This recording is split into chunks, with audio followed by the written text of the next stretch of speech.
few weeks ago on Things Unseen, I suggested that the reason Satan tempted Eve before he tempted Adam was because the strongest leverage the devil has is often found in manipulating God's best gifts. That's what makes him so hateful. He doesn't use discarded trash. He uses the best to try to bring about the worst. Think about marriage. How is it that two people who couldn't bear to be apart from each other a few years later can't stand being in the same house and get divorced? The old Roman proverb was right. Corruptio optimi pessima est. The worst is the corruption of the best. One of God's very best gifts, obviously, is family. He sets the solitary in families, we're told. And we know that family life is one of God's greatest blessings to us. But that's exactly why Satan seeks to corrupt and to destroy families. And the dysfunctional family life that's become so characteristic of the 21st century is surely one of the devil's greatest triumphs. But this week we've been thinking about a biblical illustration of a dysfunctional family in the story of the family of Jacob and the story of Joseph in Genesis chapters 37 through 50. What a mess! An unwise father, a naive and apparently self-centered youngest son, jealous brothers, a potent cocktail of sinful tendencies that led to a great deal of misery for all of them. And yet, in his providence, God transformed it. Yesterday we were thinking about the way in which God's providence unraveled and began to untwist Jacob. And today I want to reflect with you for a moment about how he did the same thing in Joseph's brothers. They were jealous of him and angry with him, and they sold him into slavery, and then they deceived their father into believing he had been killed. And then, no doubt, they tried their hardest to forget about him, out of sight, out of mind. But while they tried to forget, God was working. And because of a providential need that affected the ancient Near East, they found themselves, all unknown to themselves, standing in the presence of their brother, but not recognizing him. Neither they nor Joseph himself could imagine that their past circumstances were going to be the instruments of God's providence to transform them.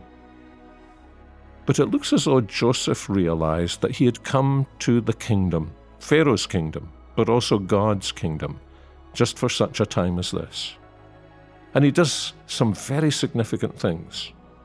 First, he tells his brothers to bring their youngest brother down to Egypt with them, to prove that they're innocent and not spies. In a way, he must have known that would break his father's heart, but also that his father's heart needed to be broken. And the brothers' response is fascinating. They say to each other, "In truth, we are guilty concerning our brother, in that we saw the distress of his soul." They're speaking about Joseph, the distress of his soul when he begged us, and we did not listen. After all these years, their consciences are being pricked and bursting open, and at last they confess their sin and their guilt. And then you remember, when they did bring Benjamin down, Joseph arranged for them to be seated for a dinner in the order of their birth. If you're good at probability calculations, you'll be able to work out how unlikely it is that this would happen by accident, and the brothers were astounded. They must have felt that something totally supernatural had happened. If someone knew the order of their birth, then could it be that someone had been watching them all along? No wonder they were amazed. They must have had some sense that God was watching them, and that something was afoot. And then Joseph tightened the screw in a very interesting way. They all got food from Joseph's own table, but Benjamin was served a portion 5 times the size of any of the others. I think that's what you might call favoritism. But that's the point, isn't it? Joseph was turning out to be God's providential instrument of testing the brothers to see whether the work of grace that had begun in them had now delivered them from jealousy and hatred of their youngest brother. And then do you remember what Joseph did? He had his own silver cup placed in Benjamin's sack.